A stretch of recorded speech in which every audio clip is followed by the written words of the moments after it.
Hey, Mark Meldrum, Northern Ohio Chevelles. Let me take my Chevelle mask off. I appreciate my brother sending me that mask, and he said, be safe at car shows, so it's got a Chevelle on it, and that's pretty good. So welcome to the October newsletter. I'm getting my notes arranged here, and brother, I've got Malibus, I've got Chevelles, I've got El Caminos just surrounding me in Meldrum's Monster Garage this month. I'm telling you, it's been nonstop project work for the last 6 weeks, and I probably will just continue right on through the month of October. So, you guys saw that I finished up the El Camino, and we even took it to a car show. That I'll show you in a couple minutes. The 66 Malibu setting up on the lift right now. It left me stranded this week. I took a little ride down to Grafton, and the check engine light. Can you believe I'm saying check engine light on a 66 Chevelle with the L99 motor in it?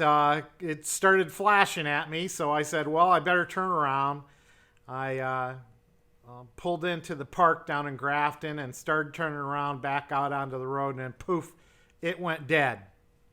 So we had her towed back to Meldrum's Monster Garage, a whole 2 miles away from North Park, and started investigating what's going on. And I haven't driven that car much at all. I've actually driven this El Camino more than the Malibu up there, but maybe 30 miles at the most on the car. Just haven't had time to really drive it and enjoy it. But I got it up on the lift, and I thought it was something electrical, and I couldn't see the wire to the starter. Anyway, the cable going to the starter was very, very loose. So I've got that straightened out, and we should be good to go. The car sitting in front of the El Camino right now is a 67 SS Chevelle race car. I haven't put a lot of videos on this except the rear end, but I have made a heck of a lot of progress on here that I haven't filmed. I got the interior out of the car, and it was an absolute mess. Had to clean that up big time. I've got new carpet sitting in the car. I don't have the seats back in the car yet. They're sitting behind me. I've got an engine in the car. I've got a transmission in the car. And the goal of this project is just to get it mobile again. So we don't have to push it around, get it mobile. That way we can evaluate and see if we want to restore this car at a later date with a full-out paint job. I'm telling you, this would be a gorgeous car. It's a light blue right now, but it would be marina blue if we repainted it to the original color. And it would be absolutely gorgeous. And we have the original motor. Larry's been working on that. We have an original transmission to go in it, which was a Turbo 400. And we have the original rear end to the car, which is been changed out, like I said. But anyway, hey, couple things here. Let's talk about the meeting we had last week. A great meeting down in Medina. I hope you could join us when we were there. Getting together at the train station down there with Jeff Stanek was absolutely fantastic. I had Donna ride with me and take notes for me on the meeting, so I appreciate that, Donna. And the first thing I want to thank is Jeff for providing a meeting location and even food for the meeting. He cooked us some sloppy joes, and there were some waters down there. So it was a very, very nice venue down there, and I totally enjoyed that. President Joe held a small meeting, and we talked about things like next year's show. We do have 77 openings after all said and done, and we gave refunds out, and we didn't have the show completely sold out anyway. We have 77 openings for next year, and I have revised the entry form for spit it out, Mark. You can usually only book a hotel a year in advance, so we kind of had to wait till later in August to set that code up. And it had a couple hiccups to start with, but everything's all set. I've test run it. I've gone on their website, and it works fine. You put the registration code NOC in the code section for our event, and it's $109 a night. Hey, try to use that code because the club gets kickback for every room night that we book. So that goes to helping run the show and helping run the club. So appreciate that. What else here? We are sending out a questionnaire with this newsletter to see what's your take on having an October picnic and what's your take on having a Christmas party. So just a simple question. Would you come or wouldn't you come? And we'll leave it at that. Joe is working on the venue, which would be the same as last year for the picnic down in Columbia Park, and the venue for the Christmas party would probably be the FOP in Westlake. We work with Rich Rudd on that. So the questions are out to see if we can get those dates booked also. So we're not sure of anything yet. Just all kind of in the works. We did take a vote to make a donation to Toys for Tots. Joe made a plea for Toys for Tots. I mean, everybody's struggling. We're struggling as a club to have meetings and raise money and whatnot. And Toys for Tots really struggling to get toys. So we did vote to make a sizable donation to Toys for Tots. Maybe not as much as normal, but still a sizable donation. I won't talk about any monies here in the newsletter because I don't know who's listening, and that's the club's business. If you want to learn stuff like that, come to the meeting, get the Treasury's report, and ask questions. Congratulations to Sean and Christina McElroy. Their daughter Kayla and husband Matt had a baby boy. So they are grandma and grandpa now. And Levi Allen Sokola was born on September 27th, 7 pounds, 6 ounces, 19 and 3/4 inch long baby boy. Fantastic. We saw Kayla at the car show on Sunday trying to walk that baby out. She was 2 days late, and she looked absolutely miserable. And actually, no, she looked vibrant. She was in good spirits, and we joked around. And the very next day on Sunday, she had the baby. So happy for them. I've got something from Gerry for birthdays and anniversaries. So you'll see him in the newsletter here. Hopefully Joe will send me something. I'm begging. He always runs into technical difficulties. So we'll see if he gets something to me. And let me see. We've got Mel's Musings. So thank you, Mel, for putting that together. And like I said, Pat gave her presentation to the club. She wasn't at the meeting, but she gave all her treasurer's report at the meeting, and we are in good financial standings, and we don't have to put our down payment on the hotel next year because that's taken over. We just roll it over to next year. So fantastic on this. I don't think I'll get anything from Jeff Thompson. I see he is on a little bit of a vacation with Teresa. I see him popping up in Facebook and all of our Chevelle friends' places. So like Bob Terry's, Christina and Ed Fisher.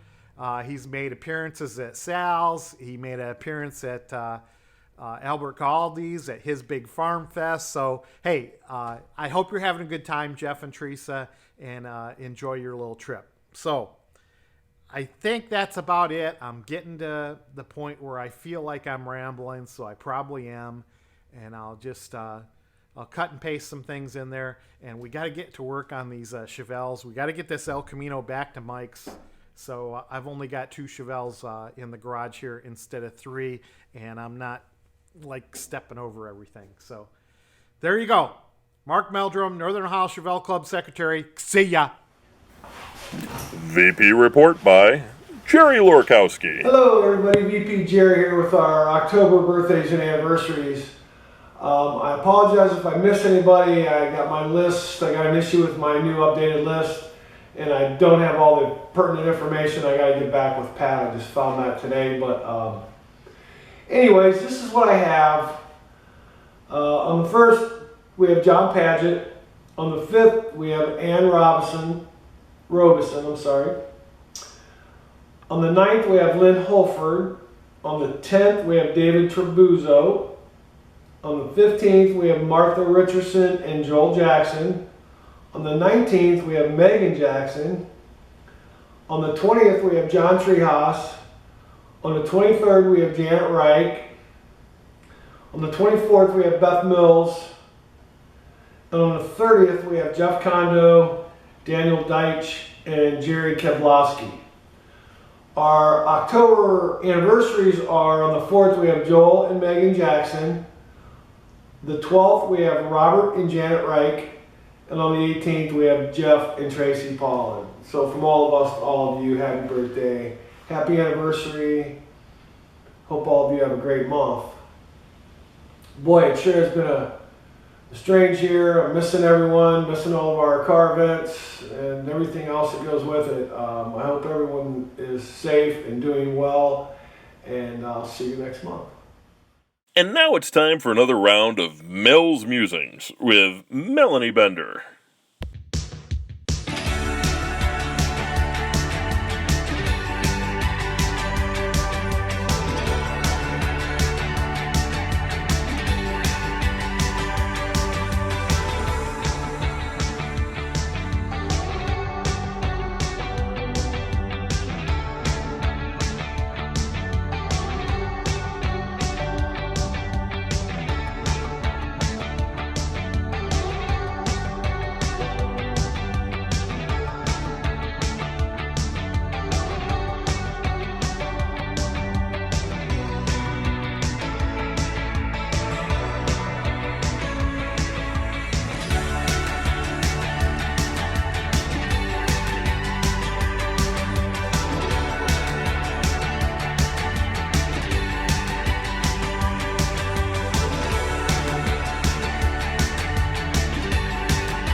It is a beautiful day down here at Black River Landing, and we are watching the bridge go up for this big sailboat that's going through there. Not necessarily a huge boat, but he's certainly got a long, tall mast. Just look at it. And I'm telling you, it is a gorgeous day. I think somebody got married because I hear horns beeping in the background. And hey, we're going to a car show today over here at Black River Landing, and we're going to be socially distant and do our best to stay healthy and look at some fine cars. So here we go.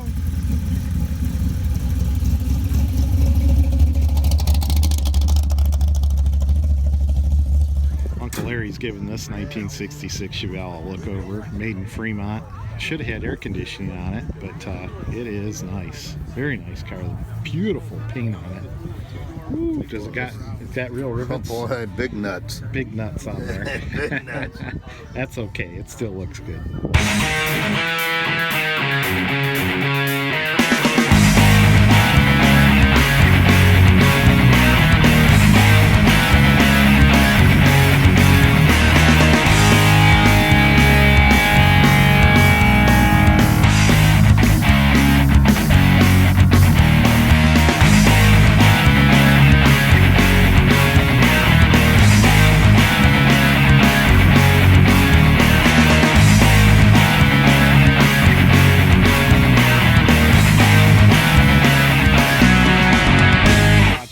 Monster Garage, you'll know that I have a wheel disc hanging in my garage, the 1,000,000th wheel disc, and finally found the car that it would go on. The 1969 Pontiac Catalina. Behold the glory. Oh my God, look at it. Just look at it. What a boat. This is all original Survivor car, and it's a beauty, and I love those wheel discs.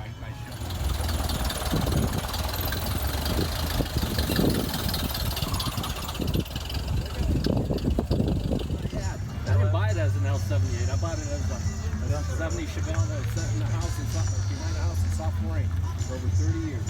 And I just knew about it. Timing was right. I can't say that. There you go, Patty. There you can go camping, VW style. I inherited. It's a 64. Yeah, whole top comes right up. Just look at it. Just look at this convertible. Just look at it. Absolutely gorgeous. If you didn't know what it is, it's a Corvette Stingray. Behold the glory. Yesterday I was going to take it easy.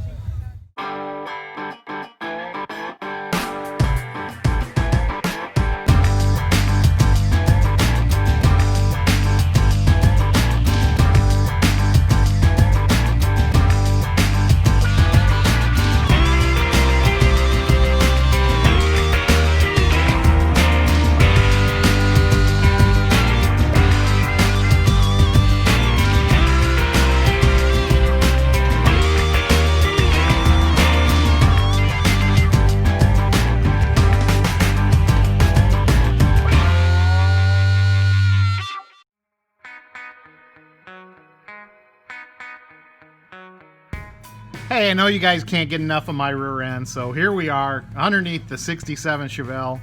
And what we need to do is pull the axles out so that we can change the brake, the rear brakes on here. So what we're going to do, we're putting a whole new system in with backing plate and everything. So it's already pre-assembled and whatnot. So all we got to do is take out the rear axles, and that's not that big of a deal.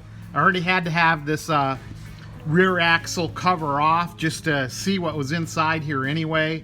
It is a 410 gear, 12 bolt rear end we're looking at here.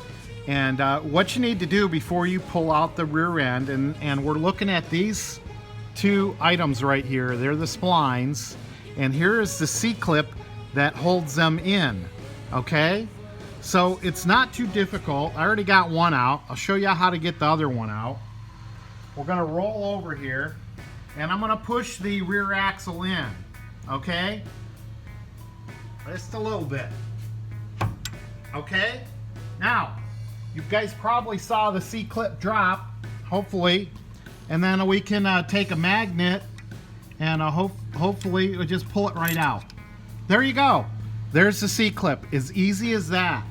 And now what you can do is pull the rear axle out. You'll see it come out, and then I'll show you in a second. So there you go. Pulled out the rear axle. I'll show it to you in a second.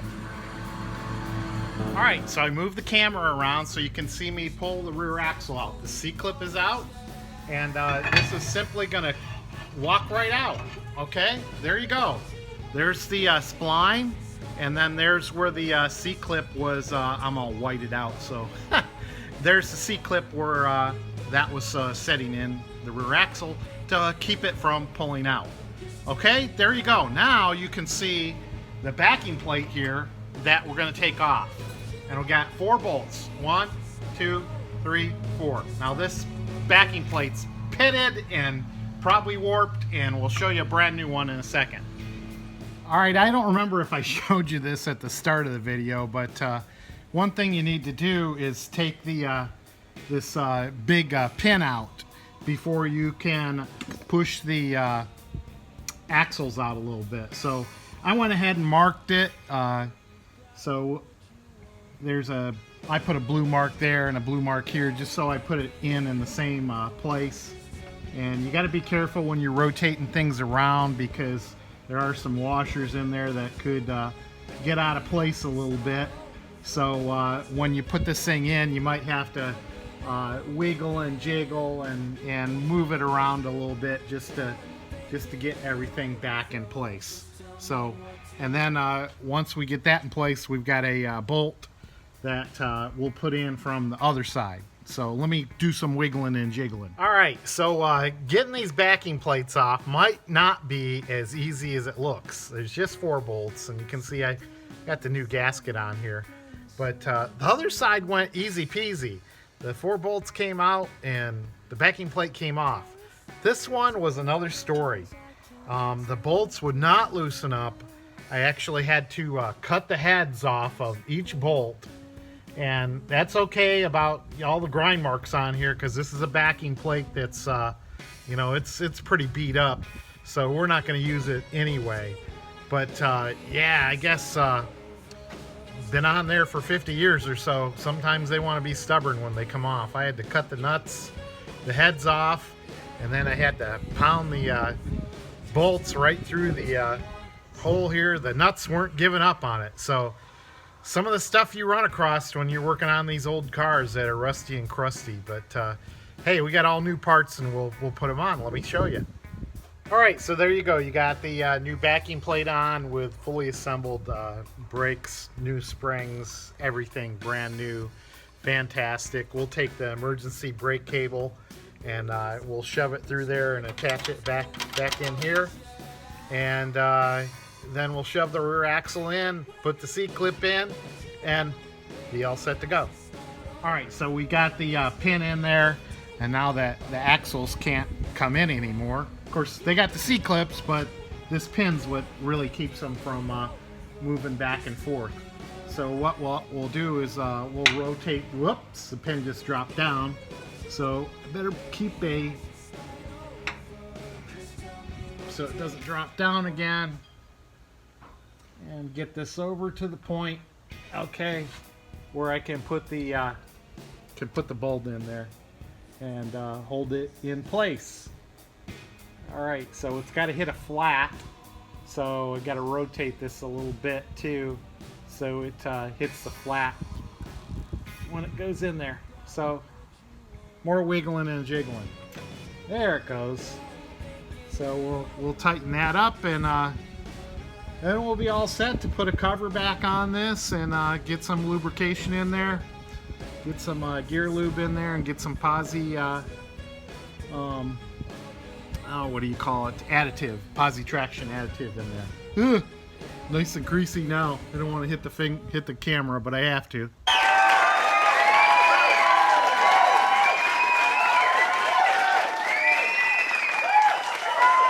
Well, the Cisco kids all straightened out, waiting for Mike to pick it up, but haven't seen him today. He must be busy.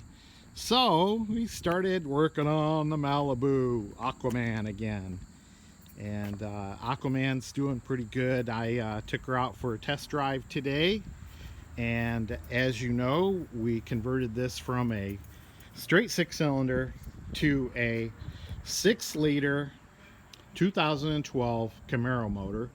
Has a 6-speed transmission. Of course, you can see we did power brakes and disc brakes on this, but everything is computerized on this, even the transmission. So there's no mechanical output to go to a speedometer. So been looking around on the internet, and I finally found something to kind of help me out. I saw some different ways to do it. Dakota Dash, of course, there's a couple $1,000. And there are devices that actually spin so that the mechanical speedometer can still work.